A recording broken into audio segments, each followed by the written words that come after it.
Welcome to Blizzard Fire. We hope this video helps fire up your solution. In this video, I will explain how to use Povidone Iodine Mouthwash BP, only ways. Rinse with the recommended volume for 30 to 60 seconds, then spit thoroughly and do not swallow. Use once or as directed by your healthcare provider, and avoid eating for at least 15 minutes after rinsing. Store the bottle in a cool, dry place and keep it away from children and pets. Gather the mouthwash, the measuring cup, and a sink before you begin. Pour the exact dose into the cup and check the label to confirm concentration and frequency. If you have dentures, remove them first to allow full contact with oral tissues.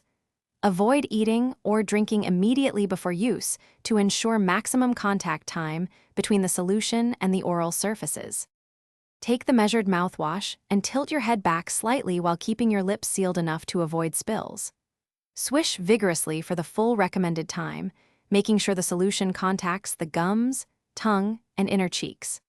Afterwards, lean over the sink and spit all the liquid out without rinsing with water, unless instructed otherwise, to maintain antiseptic activity and effectiveness for the intended duration. Thanks for watching. If you found this helpful, don't forget to like and subscribe.